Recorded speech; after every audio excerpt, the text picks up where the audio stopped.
Welcome to the Sober Life Rocks podcast. I'm here again with my co-founder, Laura Nelson. And last week, we launched Laura's new book, The Inclusive Event Planner. And we talked all about just why it's important that we have sober, inclusive types of events. But the holidays are coming up, and everybody is planning their end of the year party, whether it's, again, small business, whether it's sort of the big company party. And I don't know about you, Laura, like I have memories. I have Not missing memories. memories. And to me, these were like both a thing to look forward to, Mhm, but also there was always that like, oof, mhm, what's going to happen this year? mhm, And mhm. how do I make it not be about me? Yep, for sure.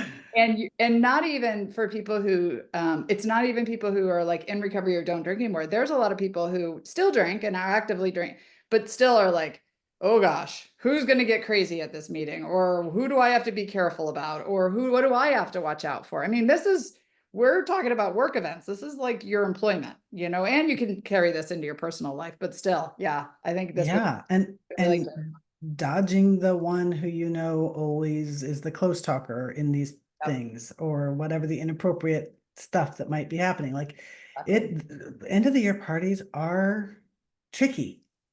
Hence, we have New Year's resolutions many times of not drinking in January because after a holiday of that between family and work, you're like, I'm done. I'm taking a break, hopefully. Right.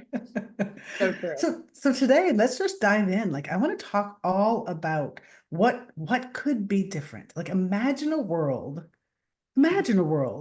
where when we hear end of the year party, the reaction isn't, oh, Mhm. what's it going to be like now? Right. Yep. So I kind of want to start with like the people who are planning these things.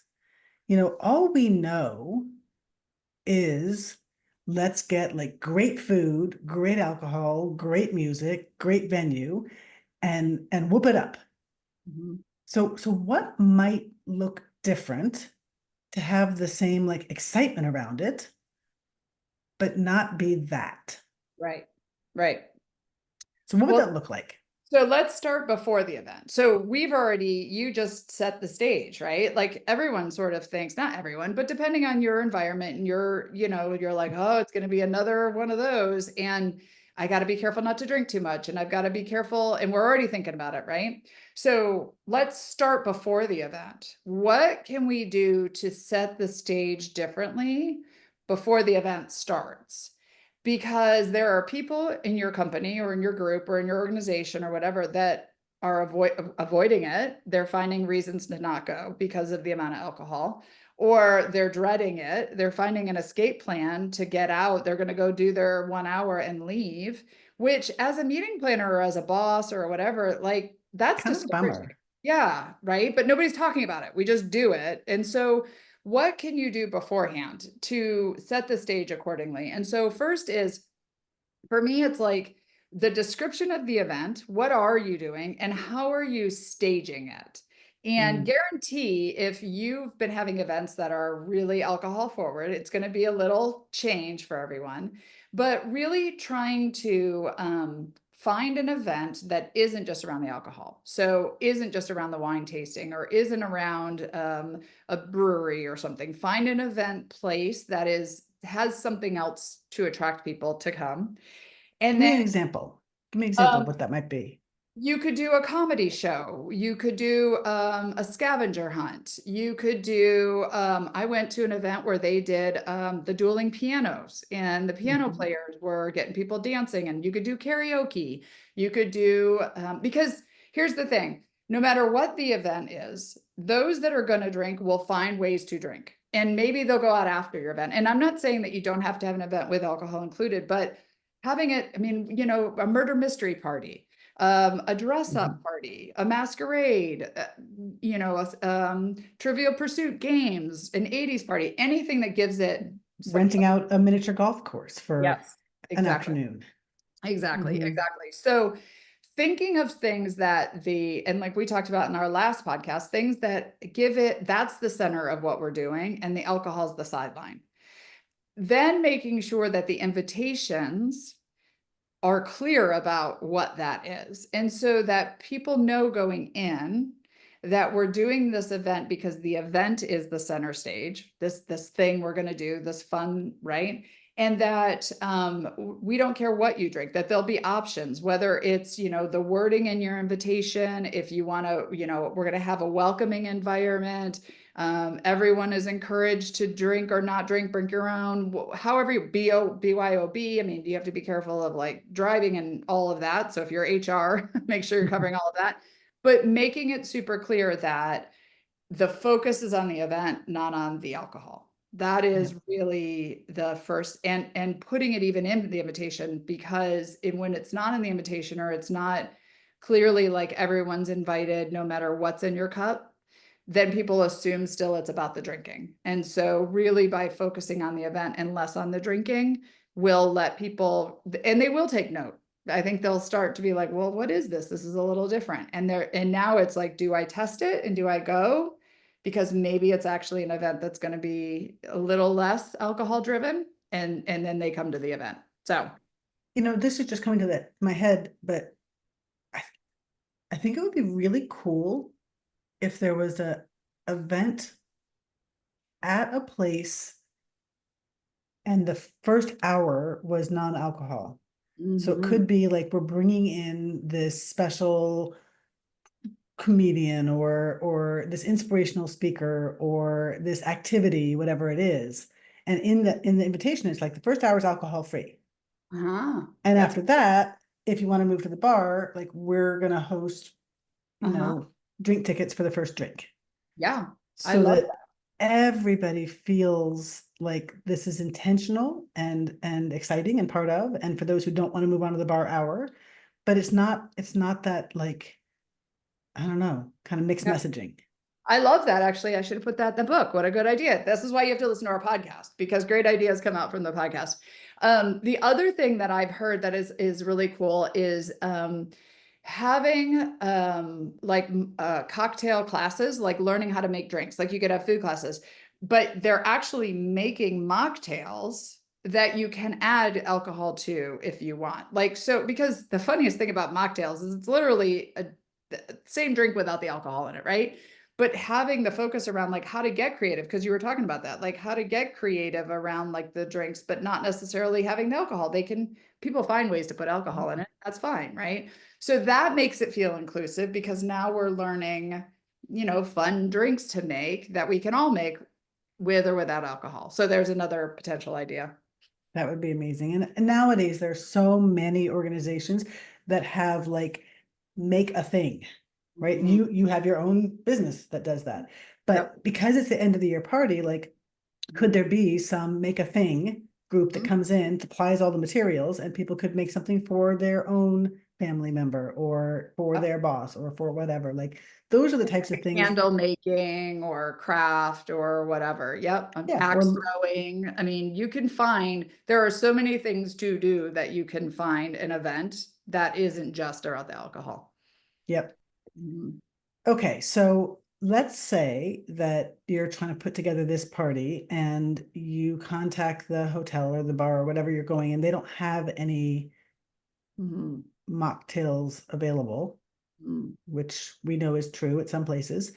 Like, Mhm. what do they do? What could they do?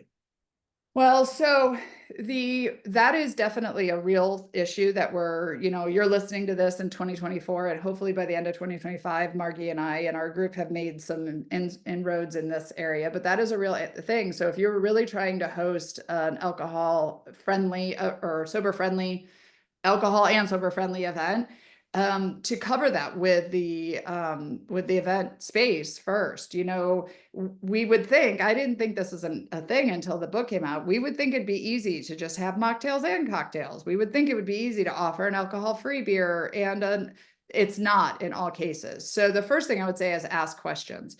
The second thing I would say is really start thinking about what is an adult beverage without alcohol, because that is not, you and I joke about it, it's not lemonade and it's not orange juice, it's not Coke and it's not Diet Coke. There are good options now that you can get in a can, you cool it, you refrigerate it, you pour it over ice, and it's awesome option that's a margarita, fake margarita or a mojito or whatever. So if it's not easy enough for the event space to have it themselves, could you bring your own in? Could you have options? Could you bring non-alcoholic beer? Could you bring wine or alcohol-free wine? So is that the second option? And then the third thing is potentially find a different venue, find a different space. I mean, the way we're going to get these venues and spaces to pay attention to being more inclusive is to realize that potentially they're not going to get your business if they don't have better options.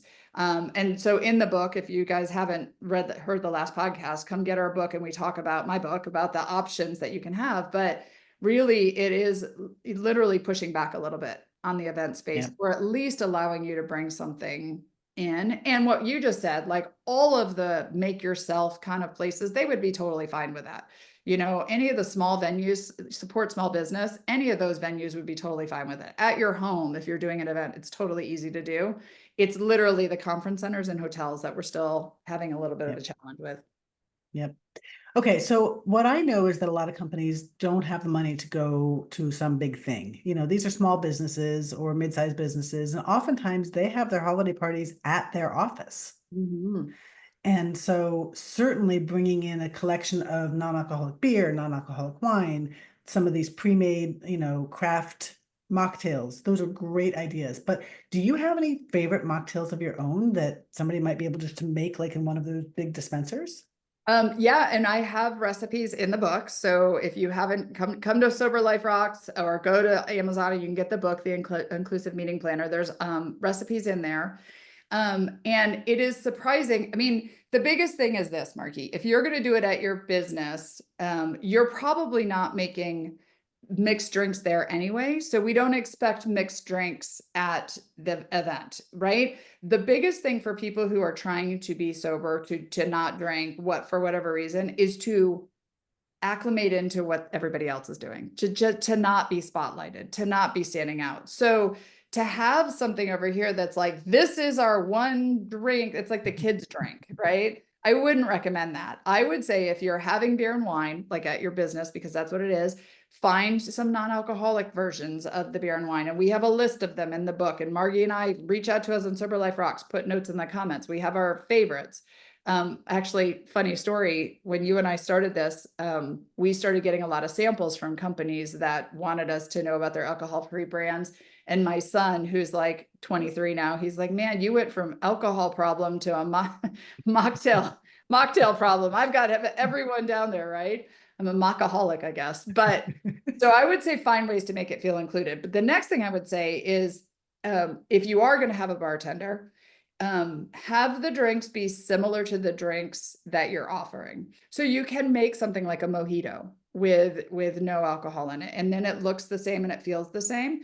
You and I were at an event where we realized it was such a good idea. We had a bartender who made lemon drops with some with alcohol, some without. But what she did is put oranges slices in the ones with no alcohol and lemons in the slices with alcohol. So that way, but we had the same glasses, like nobody felt out of place. We just, so have a bartender. If a bartender can't make the sober options, then find a new bartender or give them my book and say, here you go. And then the next thing that I would say is, if you are just going to have like beer and wine, that we're not accustomed to asking for it, or it's hard sometimes for people to ask for it because they don't want to stand out. So have a sign at the bar that shows the options of what you have, that you have some alcohol-free wines or beers, or make sure it's on the bar so that I can look over and see your 6 kind of beers. And one of the beers is alcohol-free, or 2 of the beers. So I can just point at it. And I don't, because a lot of times we're in noisy environments. There's a lot, I don't want to have to yell, like, what do you have? I just want to point and say, give me that. So that's a couple of the ideas around your bar, how to make it. We did a post on this in January around mimosas, like having, the apple juice, the sparkling apple juice right next to the champagne. So people can choose to pour that in their glass without And I even. was about to say, like Martinelli's is an awesome option, Yes. Yeah. but it's still kind of sugary sweet. Uh-huh. And like we've already experienced, there are a couple of vineyards out there that are making non-alcoholic champagnes that are delicious. Exactly. So if you really want to make it celebratory, you really want all of your team to feel included and part of, like, take that extra step. It's no different cost than the alcohol champagne. Mhm. So just take that extra step. It just makes people feel seen. Yep.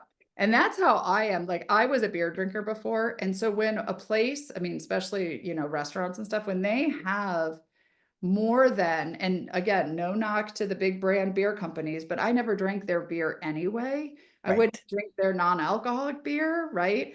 But I liked small batch breweries, Craft. Yep. craft beer. Give me one of those as an option, right? Because then I feel like I'm included. And there's a lot of people who wake up the next morning wishing they didn't drink. They might choose to drink that over the beer anyway. So definitely respect having the best options for them. Absolutely. So then what about like time? Because I always think about these things as just going on till forever hours. And I'll just say it out loud, like, I haven't drank in 19 years, and I generally go for the first hour-ish of any party, and then I'm out because it's not as much fun for me. But then the next day, I hear at lunch, like, everybody just laughing uproariously about the things that they did later. Mhm. And not all of them were drunken things, but they just happened to be later, and I get FOMO. Mhm. So how can somebody plan a holiday party or an end of the year party that addresses some of that stuff? I would say that you want to tailor your party to your audience, right? So many times we do things based off of this is the way we've always done it. This is the way we've always done it, right? And especially with events at the end of the year, we are burnt out at the end of the year, whether you're drinking or not. You one more Friday night, Saturday night, Thursday. I mean, we just to find dates is hard around Thanksgiving and Christmas. So I would say know your audience, find out from your audience what they want to have something, especially if it's a work event. It depends on your employees and your attendees. Do they want to bring significant others, or do they want to make it a team thing? I mean, how many times have we been able to pop our head up and actually hang out as a team and do something fun as a team? So really find out from your and know from your people what would be fun for them.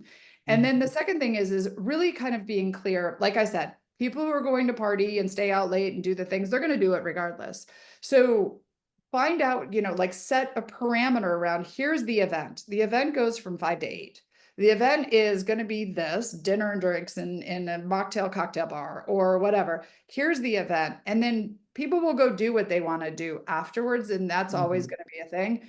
But when you can clearly define, here's the beginning and the end, here's what the event is, here's how you're going to feel included, here's what we're going to do. We're going to have a competition, we're going to play games, we're going to do Mhm. these things. Then I think someone even like you, Margie, you're not going to walk in kind of going like, oh, okay, I need my escape plan, I need to go. Like what is involved and part of it, and you can feel like you were there for the whole thing. And then you can choose to continue to stay out afterwards. Or if you're like me, I like my sleep. I want to go home and go to bed. So I'm going to choose not to do the after party, but I felt like I was there for the entire event, the entire party. Yeah, absolutely. I also think that one of the things that I've heard somebody mentioned a couple of times is what could we possibly do as a give back activity? Right.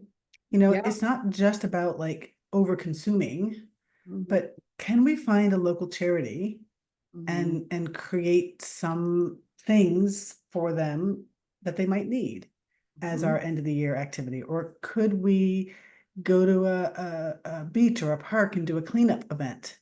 And then at Mhm. the end have like a delicious catered meal or something. Like it doesn't have to be a nighttime Right. party. It could be something where it's like really like intentional and purposeful and reflects the cultures and the value of that company and of the organizers. Yep. And that could be where you could get your employees involved. Like, what give back would you guys like to do? What events would you like to do? Like really asking, because again, I mean, this is coming out in November and the holidays are around the corner. So this is the time to, find out what are your, if you haven't, what would you guys like to do? What would you like to be involved in? And honestly, to be completely, maybe you don't even need to do it around the holidays. Maybe do it in January or February, and your team might be thanking you for that because they're already burnt out enough with end of the year goals and all of the events, right? So Mhm. maybe you do a quick gift exchange over lunch or a potluck or something like that over lunch, or in the afternoon, but not make one more thing on our schedule. The other thing I'm going to mention too is when you're listening to this, if you're listening, of the thoughts of all of this, is a lot of these are actual money saving things too for a business. And again, we've always just done it because that's the way we've always done it. And what we're trying to do is challenge people listening to this to go, do we really need to do it that way? Does everybody really love this? Are we really like, maybe it's time to shake it up a little bit. Maybe it's time to, I mean, people just love being back together, like have an event where you could be together and do Mhm. something together as a group. And that might be good enough, for your team. So, I was recently at a business meeting and there was 20 people there, and instead of having the big party, they actually, because they saved that money, they rented a little river cruise boat. mhm. And on the river cruise boat, they only were serving non-alcoholic options. And they brought on a guy who played like live acoustic Right, music. right. And some of it was like just background music. It was nice. And other songs, like he just played more upbeat stuff, and all of us in the boat are just dancing away. And there was people in that group who I know absolutely drink and absolutely love to have that scene. And they were having just as much fun. And oh, by the way, they might have gone out for drinks after we got off the cruise. I don't know. I went to bed, but they all enjoyed it. And so I think that that's the sort of scene that you're talking about, where we could just set it up where you're not excluding drinking, but you are setting it up in such a way that that's not the focus. Mhm. And think about 2025. If you could end this year on a positive note with your employees, all of your employees who feel included, who don't regret things said or the money spent on the bar or whatever. And again, you can still have the alcohol included, but like maybe dial it down a little bit and include some of the other things that you're talking about, right? Mhm. Like the dancing or the singing or give back. That's going to change. And I mean, the reason we do these events is for team building. The reason we do these events is for us to get out of our, work life and actually get to spend some time together. We shouldn't end an event with regret or despair or reports or whatever. Like, let's make it something that's positive to start the new year. Yeah.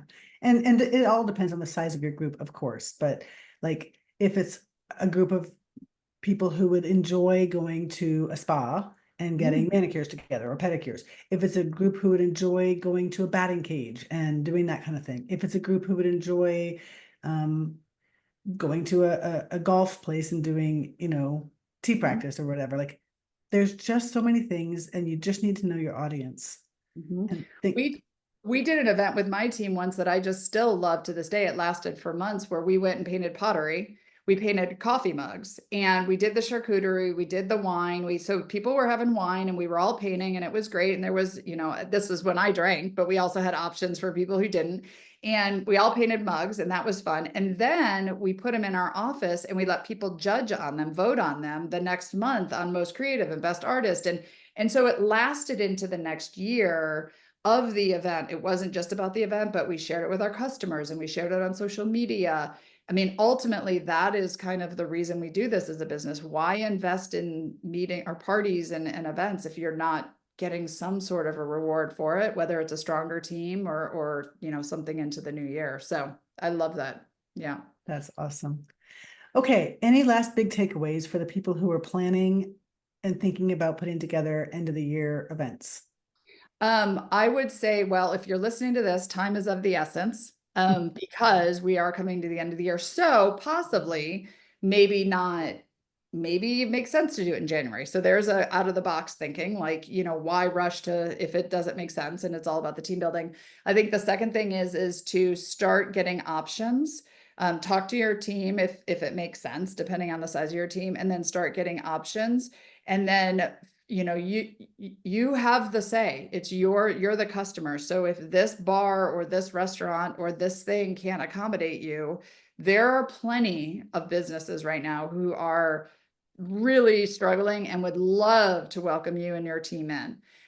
So be a little pushy on this, be a little persistent, make sure, because the idea here is to make everybody on your team feel included and have people want to come to the event next year and not dread it. Like we started this podcast, we really want to get to a spot where we're not dreading our holiday parties, but enjoying it and remembering as much as possible of it.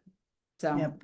And I will say that we have taste tested quite a number of non-alcoholic options, and there are so many good ones out there. But if you just have absolutely no idea where to turn, like drop a note to us in the comments. We have some companies that we love, and they're small businesses. We would love to just support them and give you their names and recommendations. So I Yep. just want to thank you, Laura, for coming on again. I think that this is such an important topic, and it affects everybody who works and oftentimes their loved ones.